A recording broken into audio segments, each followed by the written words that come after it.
Introducing Mike Tyson.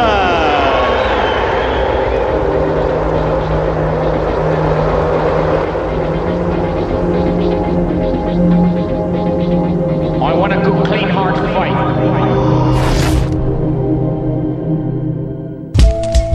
In 1985, Mike Tyson turned pro and fought 15 times, winning all by knockout. Many of these opponents had stronger records and more experience than the 19-year-old, but they failed to challenge him. In 1986, the spotlight on Tyson increased dramatically, as did the quality of his opponents. His 20th fight was against James Tillis, who'd fought for the heavyweight title in 1981 and whose few losses were to champions. This fight is a significant moment in the history of the Dynamite Kid.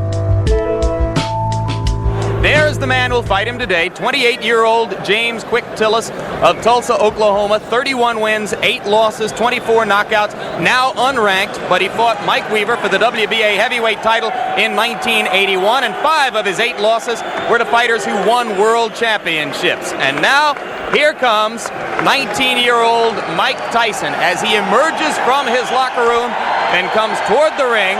You will note one of the characteristics which sets Tyson apart. He wears no robe. He wears no socks with his boxing shoes. He says that makes him feel more like a warrior, more like a gladiator as he entered the ring. He'll be 20 years old on June 30, can eclipse Floyd Patterson as the youngest heavyweight champion of all time if he wins the title anytime before May 5, 1988. And there is already discussion behind the scenes in boxing of a possible match between Tyson and WBC heavyweight champ Trevor Berbick as early as December of this year. But first, he must get by this fight against James "Quick" Tillis. Promoters proudly presents the main event. 10 rounds of boxing in the heavyweight division. Your referee is Joe Cortez from New Jersey.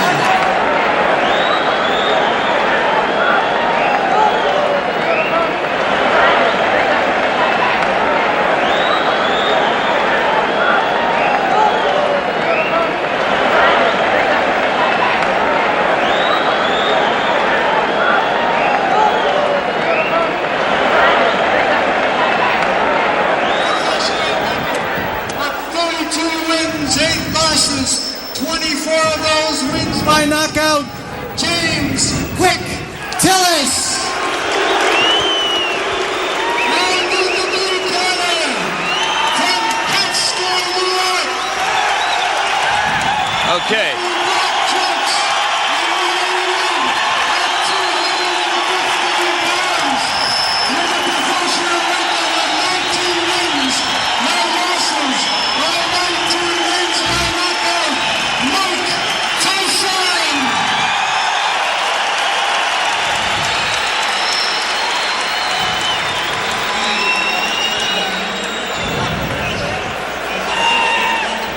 Back in Glens Falls, New York, as you look at the tale of the tape between these two heavyweights, the significant stat there, both fighters entered the ring somewhat lighter than in their more recent appearances. Tyson, in his last fight against Steve Zowski, was over 220 pounds, today at 215.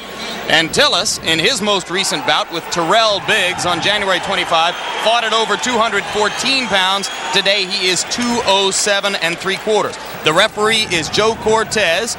There are 3 judges who will score the fight on the round system with supplemental point scoring in case of a draw. 3 knockdown rule is in effect. No standing 8 count. The mandatory 8 count is in effect.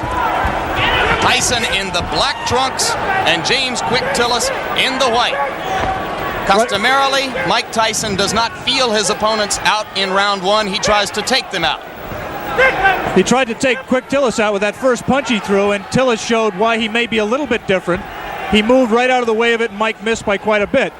The key to the fight will be Tyson cutting off the ring and pinning Tillis in corners and on the ropes like he did right there. Quick Tillis is 7 pounds lighter than when he fought Terrell Biggs. That would indicate, the look of him would indicate he's in much better condition. I think the postponement allowed him to get in better condition, will allow him to move more. The question is, how long can he move? His record is he's dangerous early, Jim. can hurt you with either hand early in a fight, but has always faded and tired badly.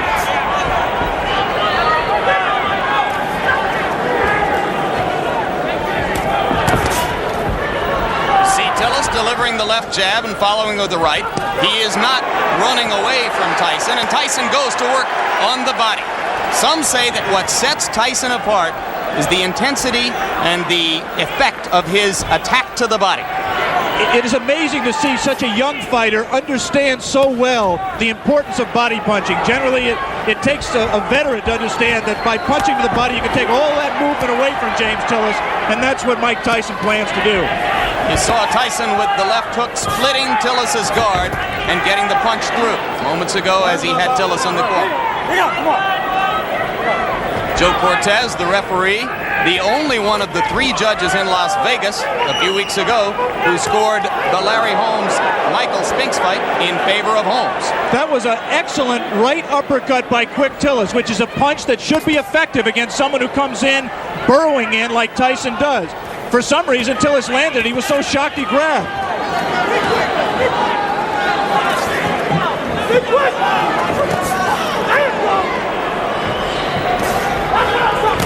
Quick Tillis cannot, in my opinion, win a decision in this fight, Jim. He has to try to take Tyson out while he's fresh. You see that Tillis grabs Tyson behind the head when he ties a fighter up. He customarily does it by tying them up behind the head. That will not deter Tyson from flailing away at the body, as he did right there. And Joe Cortez, the referee, quite properly did not break the fighters because Tyson's hands were not tied up.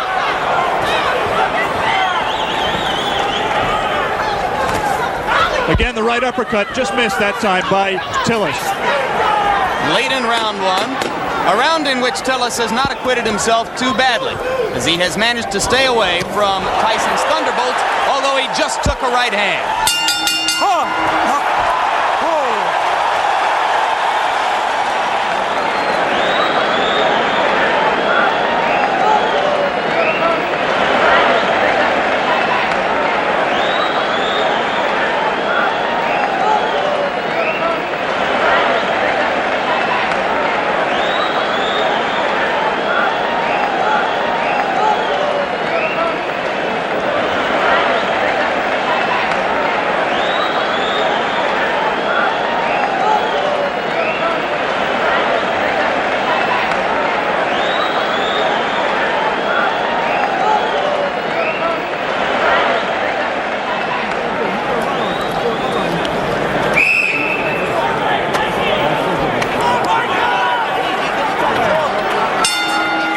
Bring you back for round 2, and you hear the bell. As you saw, Tyson did land 1 punch after the bell had sounded to end round 1.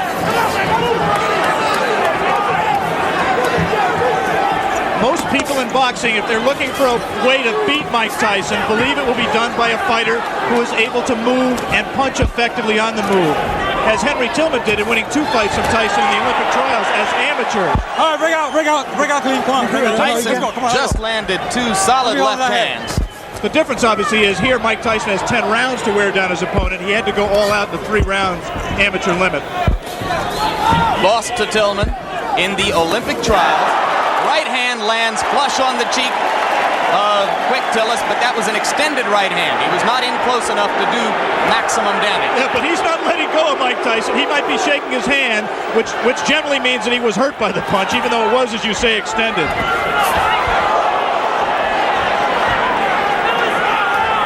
Simply a matter here of Tyson finding the range. He can't be too far outside, but he can't get so close that he allows Tillis to grab him, as Tillis will always do when Mike lets him.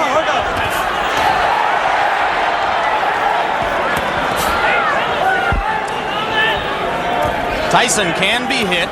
He was openly disappointed with the number of times that Steve Zowski landed on him in his last fight. Any custom auto-trained fighter prides himself on his defense. And Mike really was disappointed that Zowski hit him with some right hands, really silly right hands that he should not have been hit with. It was just a loss of concentration. The right hand by Tillis was blocked there. a jab by Mike Tyson, a rare punch for him in his first 19 fights, a punch that he is smart enough to know that he's going to need if he's going to move up to world-class competition. He's been using it more in training and says he will see a lot more of it in this fight. He just tried it there till Tillis knocked down 2 of them.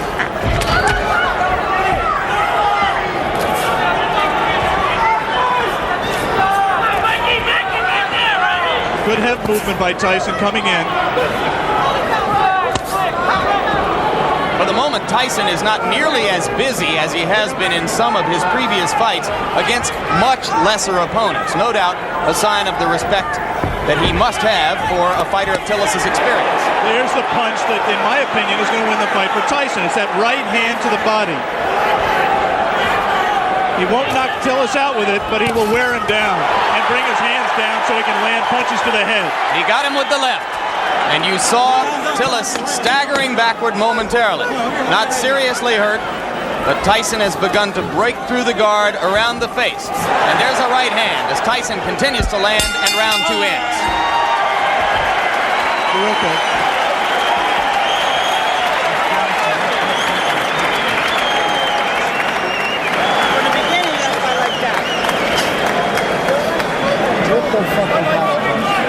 Turn the supersonics on. Stop to the right hand. You're throwing the uppercut. You're landing it, but you're not throwing the hook behind it.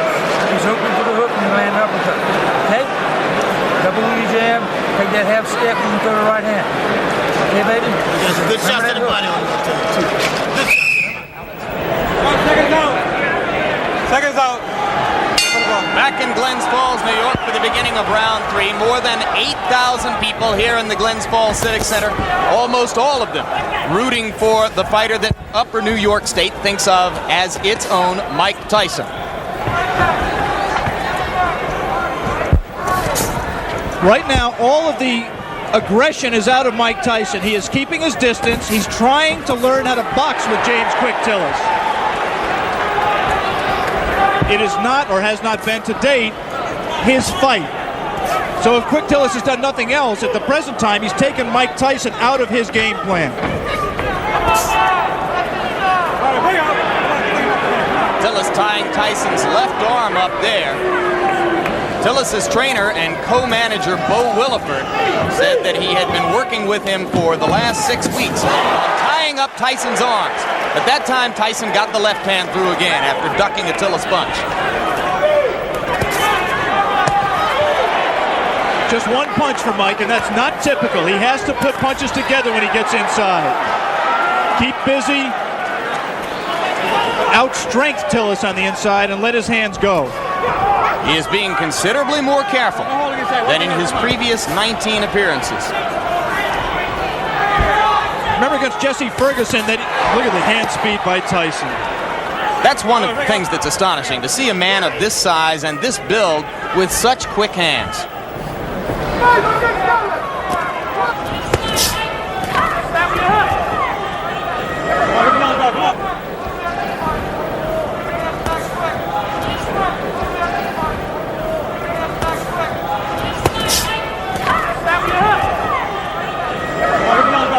I was saying in the fight against Jesse Ferguson, Ferguson fought a negative fight, fought to survive for the most part. The punch that turned the fight around was a combination, actually, a right to the body and then doubling with it, coming right up the middle. Let him go. Looks to me like Tillis is open for an uppercut up the middle the same way. Come on, get those arms out. Come on, work out of there. This is an important learning experience for Mike Tyson. He's going to have to be able to handle a Quick Tillis to get to the top of the event. He is right now. And Tillis is making the mistake of trying to trade with Mike Tyson. He should be moving off the ropes. Instead, he got into a little bit of macho there, and Quick Tillis is not going to be around long fighting that way. Again, he scores with a right uppercut. Does Quick Tillis. Repeatedly, Tillis has scored with the right uppercut. But Tyson is beginning to wear down Tillis' defenses, particularly when he catches him against the ropes and then releases the hands. Round 3 coming to a close, and Mike Tyson warms to the task once again as the round comes to a close.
Jim Lampley with Alex Wallow in Glens Falls, New York.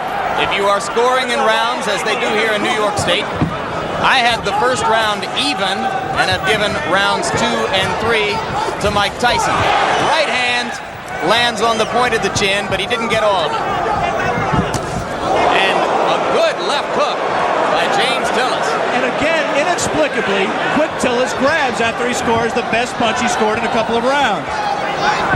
You should put punches together, punch in combination, and he might give Mike Tyson more trouble than he wants.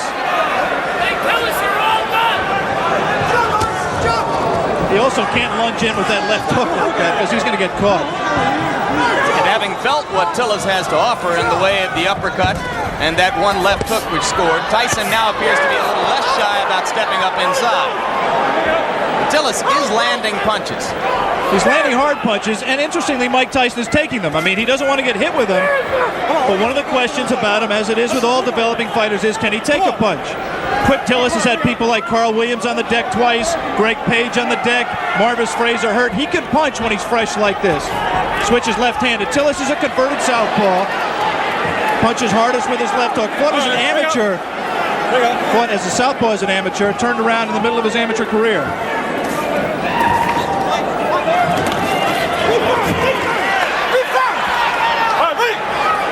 Both of those left hooks miss slightly for Tyson. Look at how low he gets to duck under those punches. Extraordinary. Tillis could have butted him with his knee there. Right now, Mike Tyson is having problems solving James Quick Tillis. He doesn't really know the things that work for him normally are not working for him, and he's going to have to go to things that are a little bit more sophisticated. He's going to have to cut the ring off better, and he's going to have to find the range better. He just can't walk inside and let Tillis tie him up like that. Has to let his hands be busier, and at the same time avoid getting hit himself. As for Tillis's chin, you might note that a long time ago in 1981, he went 15 rounds with the very dangerous puncher Mike Weaver, largely by staying away. But on the other hand, he suffered a technical knockout in the first round against Tim Witherspoon 2.5 years ago. You'd have to say that is a fluke, the loss to Witherspoon. Tillis claims he slipped on some water in the corner and was distracted before he got punched. Again, he lunges in and gets caught! The left hand drops Tillis onto the seat of his pants as round 4 is coming to a close. I'm not so sure that his right foot wasn't stepped on, causing that knockdown. There was definitely a punch, but I believe that Tillis's right foot was stepped on by Tyson at the moment the blow landed. All right, let's stay right here and take one more look at the knockdown. I'm clearly wrong. That was just a clean punch. He was off balance. We said that Tillis could not lunge in with the left hook. He lunges in with the left hook. Tyson very cleverly slips it, comes back in a punching position and lands a left hook. That was not the full power of Mike Tyson, but Tillis had lunged, was off balance, and he was able to drop it. There is the Tyson corner. You see Kevin Rooney in the year of Tyson, another custom auto-trained fighter.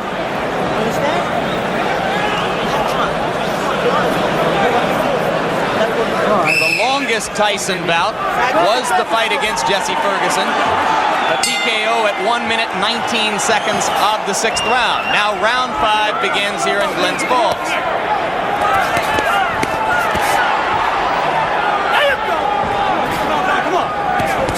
Tillis still willing to trade leather with Tyson. I don't think that was a punch. The knockdown punch was a punch that hurt Quick Tillis. It definitely got his attention, but he wasn't debilitated by it. It's not that was not looking. Did not look to me to be the beginning of the end. He might have learned not to lunge so badly with the left hand, though. And there you see Tyson whacking away to the rib cage with the right hand. Again, Cortez warns Tillis for holding behind the head. Tillis switches briefly to southpaw and goes back. And again, he holds behind the head. Mike Tyson is not doing his job in those clinches. His hands are free, but he isn't using them. Right there, there's no reason for Mike not to rip punches to the body. We talked about his ability as a body puncher. He has it. He just isn't using it.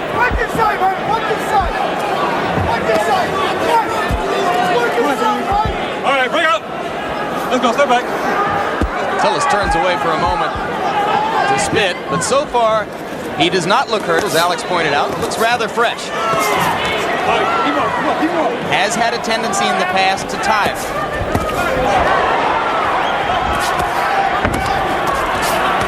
This is not a good round so far for Tyson, who is missing more punches than he lands.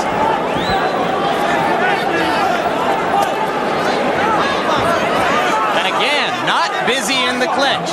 That's frankly astonishing because the opportunity is there for him to do a lot of damage. There, he gave a half-hearted effort at that combination we talked about, the right to the body and the right uppercut, but he didn't land it. Did land punches at the end of the flurry. And that's what he has to do with Tillis. He has to keep punching. He's just letting isolated punches go. Like a single left hook, nothing behind it. He has to punch in combination to be effective. There's a great tendency here to compare Tyson to another young heavyweight, Olympic super heavyweight gold medalist Terrell Biggs. Tillis extended Biggs to the full 8 rounds, where Biggs got the decision, and that was on January 25. 2 good short chopping right hands by Tillis.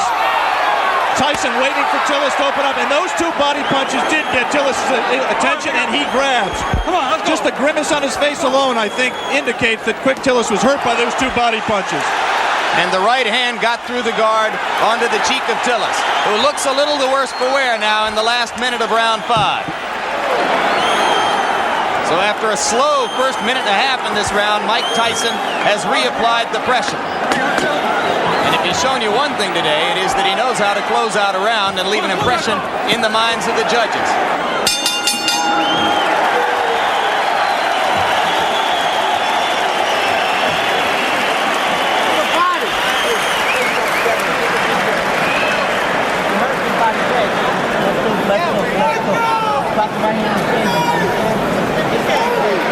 Spirit time.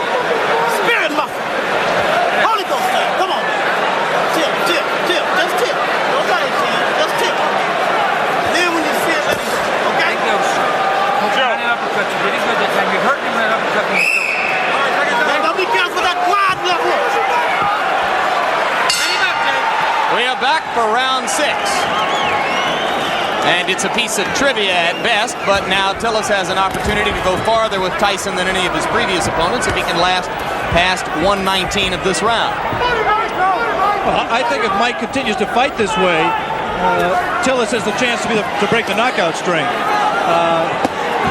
He's got to be busier. Tillis does have a tendency to tire very badly in late rounds. He was exhausted at the end of his 8-round fight with Tyrell Biggs, and this is a 10-round fight. But Mike Tyson has to throw punches that mean something and throw them in combination. Those are just arm punches. There's nothing on those punches. He's just count the number of effective punches that Mike is letting go. And they're very few. Let's go. He's just trailing Tillis around the ring, not cutting it off effectively. Come on, work out there. Come on, work out your hands. Allowing himself to get tied up, accepting clinches. Now the crowd begins to implore Tyson to give them something a little bit more exciting than what he has demonstrated here. And now it becomes clear that Tillis will last longer than anyone else has, as we have just passed the point at which Jesse Ferguson was bid to stop by Luis Rivera in Troy, New York, a couple of months ago. That punch missed, despite the crowd reaction.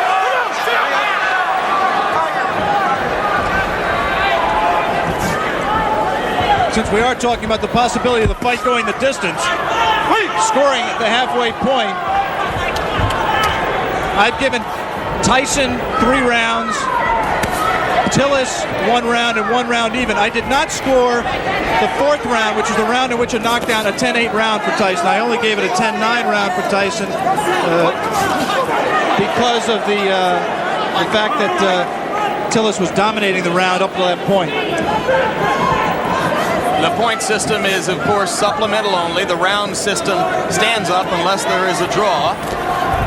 Personally, Alex, I have it 4-0-1 for Tyson. I've not given Tillis a round. All right. Let's go. Come on,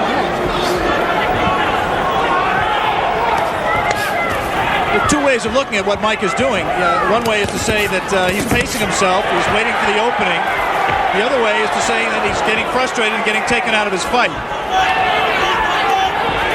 There was moments ago a brief combination to the body of the kind of rapid-fire punching that you expect from Tyson, but that was one of a very few times, perhaps the only time in the bout when we've seen it. But again, he comes on at the end of the round. We are all the way through round 6. Mike Tyson and James Tillis.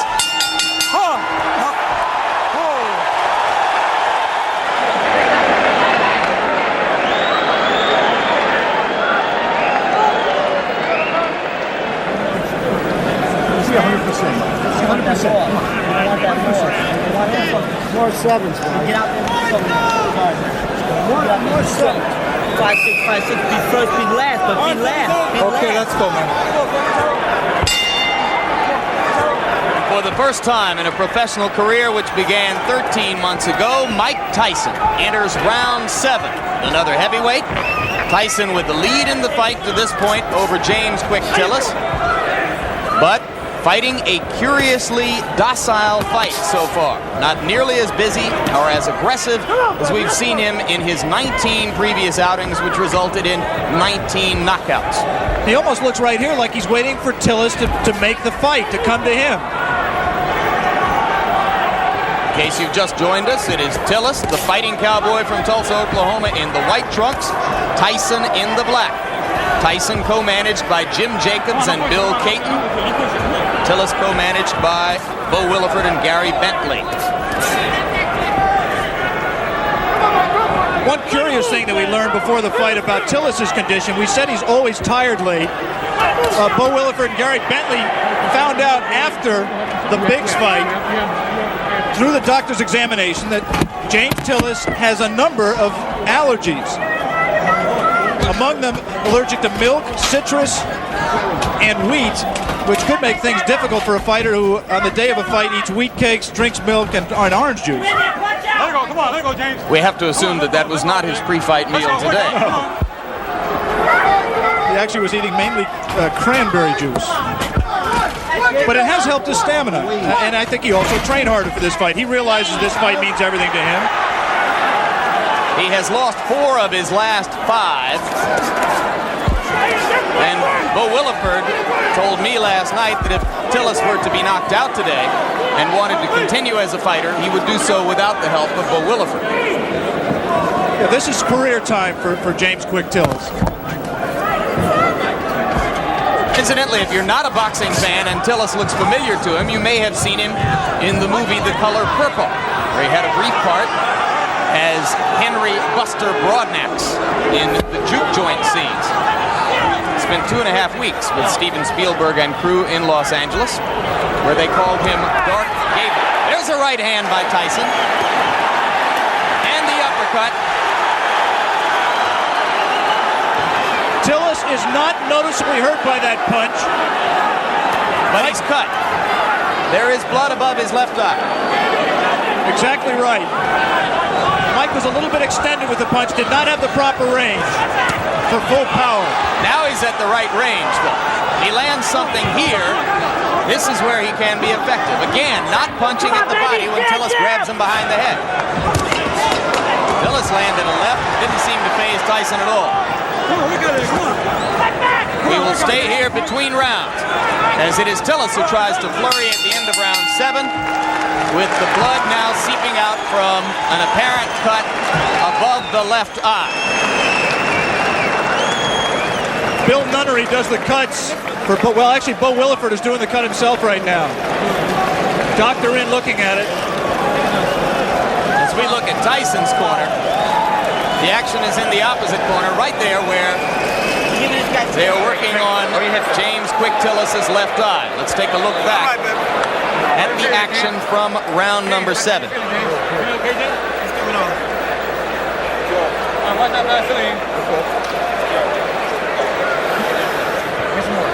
You see what Tyson did there. He scored the right hand to the body, missed with the right uppercut that we thought he could land if he kept throwing it, but continued to punch. And eventually that will pay dividends. He has to continue to back up Tillis and continue to cut the ring off on him to be able to score effectively. I want to give James Quick Tillis credit. He's been in with a tough young bull, and he's fought harder and stronger really than I've ever seen him fight in his career, including the time he fought for the title. He is showing something that a lot of people have questioned over his career, and that is his heart. He's cut, he's taken some brutal punches, and he is fighting back, moving and still trying to win this fight. One of the greatest trainers in the history of the sport openly questioned Tillis' heart while he was working with him. Angelo Dundee worked with Quick Tillis for the Weaver fight and some subsequent fights. He finally just gave up. He said James had no spirit to fight. Tillis told us in the pre-fight interview that he found that spirit. Didn't know why he'd never had it, but said he found it for this fight. He was going to be a different fighter, and he has been. You cannot question his courage or his commitment today. He has been there from the opening bell. He has not run away as he did 15 rounds against Weaver in 1981.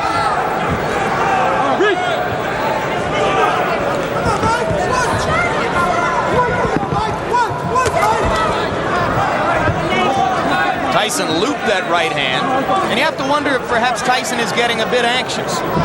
We are into round 8. The knockout string has been a prominent part of the marketing and publicity which has surrounded Tyson's rise.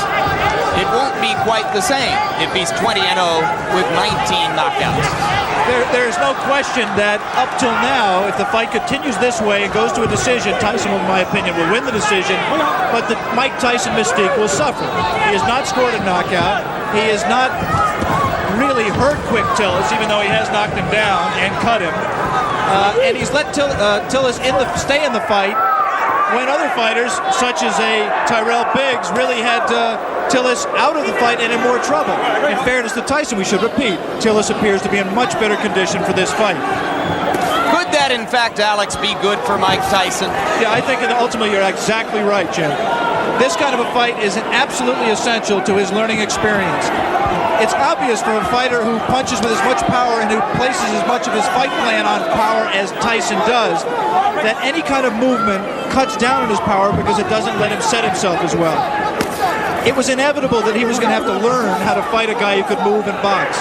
It's good that he's fighting one like Quick Tillis to get that learning experience. And maybe if he has to go to decision to win the fight, then there won't be as many people asking every day, when are you going to fight for the championship of the world?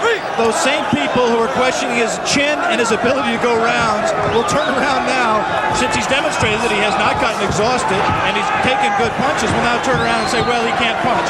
Mike Tyson just went left-handed, and that was decidedly left-handed. It's the first time he's been that committed to a left-hand stance since his 4th professional fight.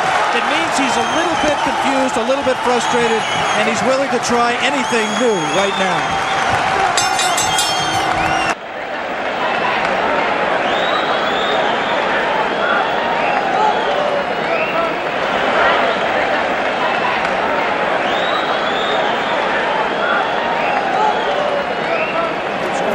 Fights up for grabs, man. Fights up for grabs right here. Come on, you gotta pull it on.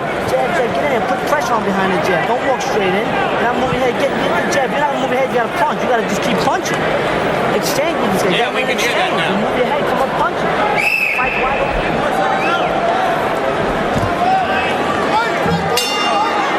We are back in Glens Falls, New York. James Quick Tillis enters round 9 with 19-year-old knockout phenomenon Mike Tyson.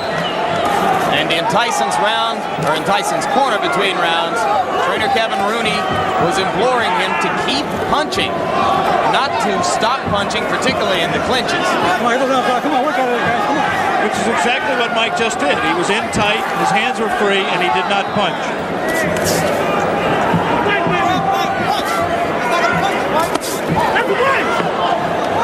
This Mike Tyson looks very much like the Mike Tyson who lost 2 close decisions to Henry Tillman in the heavyweight trials for the Olympic Games in 1984. He is confused by the movement.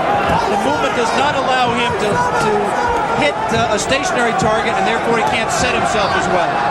We have not seen the evidence of the jab that Mike Tyson said we would see. And Henry Tillman recently scored a first-round knockout over Bash Ali in a cruiserweight fight. Could he be, in his own way, Alex Wallow, progressing at just as impressive a rate as Tyson? Well, Henry Tillman was very impressive winning the North American Boxing Federation Cruiserweight title by scoring a sensational first-round knockout over Bash Ali, as you pointed out. It's difficult to judge. First of all, I haven't seen all of Henry Tillman's fights. And second of all, he hasn't fought in the same division as Mike. He's been fighting as a cruiserweight. There's not as much talent down there. It's difficult to say. I was very impressed with Tillman against Bash Ali. He will be inevitably a future opponent of Mike Tyson, as will Terrell Biggs and a number of other these young heavyweight prospects. Coming up immediately after this fight, our coverage of the Kentucky Derby, beginning of ABC Sports' run through the Triple Crown this spring. Right now we are in round 9. Mike Tyson well ahead in the scoring, or so we would judge it, against James Tillis, but looking for a knockout to keep his 19 knockout string alive. I'm not sure he is looking for a knockout, Jim. He certainly isn't fighting like someone who is. It's possible that, number one, he doesn't know how to knock Tillis out. Tillis has presented a problem to him in terms of power punching that he can't solve. But secondly, it's also possible that Mike Tyson is interested in how he is going to react to fighting rounds. He's heard all the doubters say he can't go 10 rounds or 15 rounds, and maybe he's in the back of his mind trying to find out exactly how he is going to respond in that kind of a fight that he is in no danger, in my opinion, of losing. Maybe in the front of his mind. 22 seconds remaining in round 9. More and more it looks as though Tillis is going to be able to go the distance. And Tyson again is not busy during the clinches when his hands are free and he has a chance to punch. Landed a right hand on Tillis' nose, but again from a long enough distance that it didn't damage Tillis.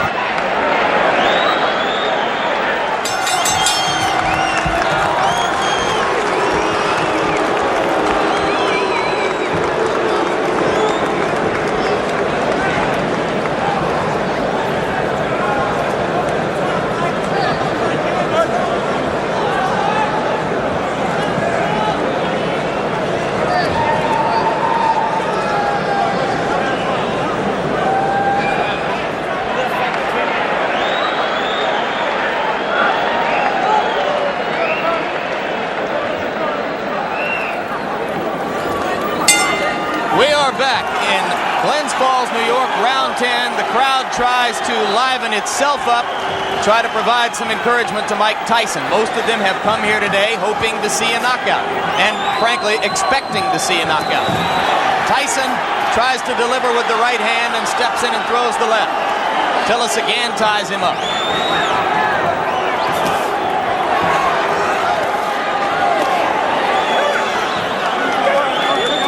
James Tillis is still a dangerous fighter. This is the most power and zip he's had in his punches at this late stage in a fight that I can ever remember. Tyson knows it, and I just don't think he's going to take any unnecessary chances. You can be sure he wants to keep the knockout string alive. But he also is just not going to take any unnecessary chances. He wants to win a decision, win a fight. He'll be 20-0, still undefeated, and in his mind, I think, still well on his way to a heavyweight championship. Could Tillis have revived his career somewhat, even with a loss, if he stands up? Well, this certainly is a respectable showing, and there certainly will be notoriety to the man who broke Mike Tyson's knockout string, especially if Mike resumes the knockout string after this fight. Always difficult to know why a crowd is booing. You can't psychoanalyze 8,000 people. I think it's possible that they're disappointed in Mike's performance. They came here wanting to see him do what he's done in his previous 19 fights, and he doesn't appear at this point to be going all out to satisfy them. Landed the left hand, but Tillis stood right there. Cut is no longer a problem. It has been effectively stopped. Tillis comes straight in.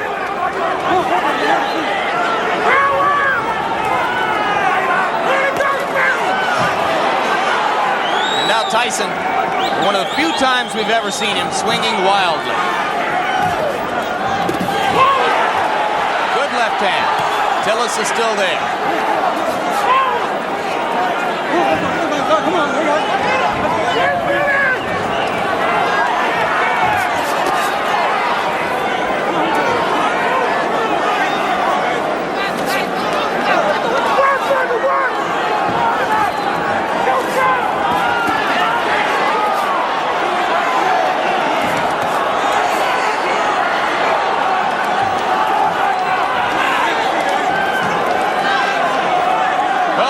Very little doubt about the decision here. scoring might be slightly different in Tulsa, Oklahoma.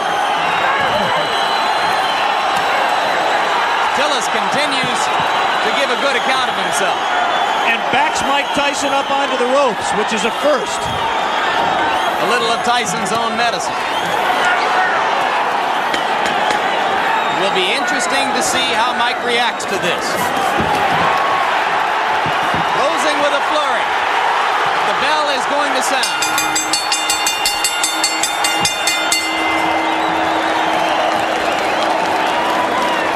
Big smile on the face of Bo Williford as he steps into the ring. I think he's quite proud, win or lose, of James Tillis. Mike Tyson comes back and gets wiped off by Kevin Rooney. We will have the decision very shortly.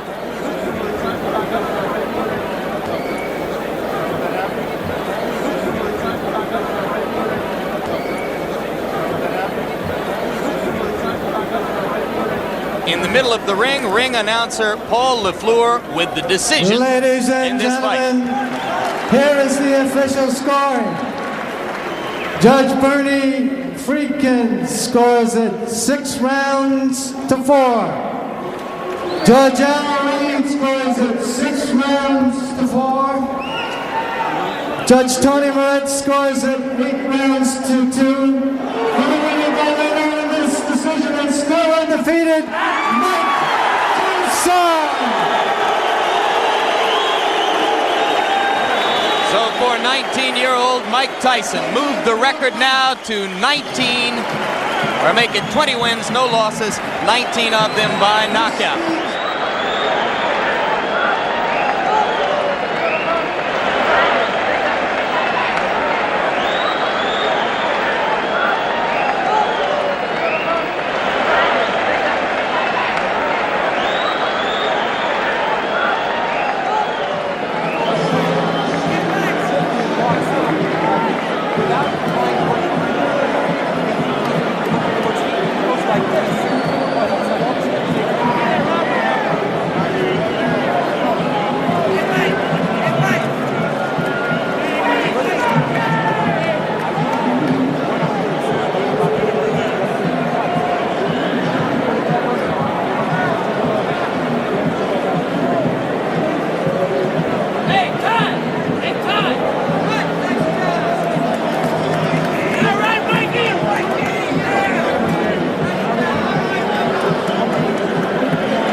Best thing for you to stood up like you did.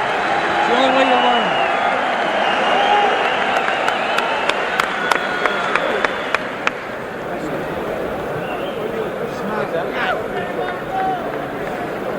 Mike, your reaction to your performance? Well, I thought myself it was the best performance in the sense that I went 10 rounds and I don't feel tired at all. But I was just a little leery about going to 10 rounds. Even though I was sure I could go, but I just was a bit leery about going there. And now that I know I can go to 10 rounds, I fought a guy that people don't understand was up for this fight. To the best of his life, he was in the greatest shape of his life, and he was prepared to fight. Mike, my main criticism of your performance would be that you didn't put punches together like we've seen you do in the past. Was his movement a problem?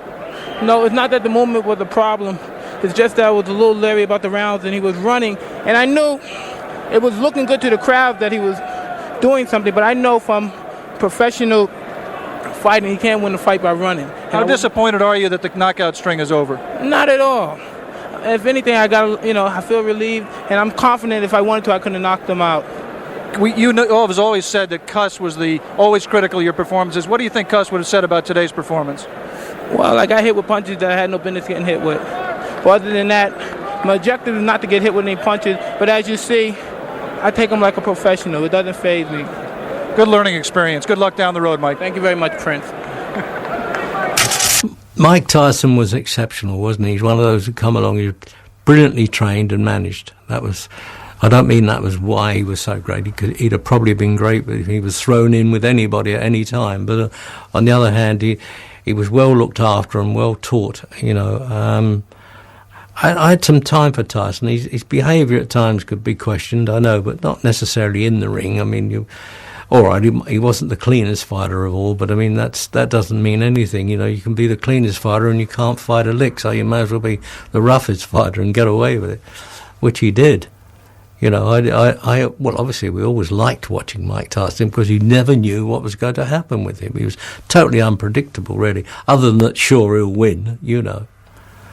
But Tyson was exceptional. He was, to use the word animal might be a bit of disrespect, really, but he certainly was in the ring. I mean, he feared nothing and he did everything. If he could get away with it, he did.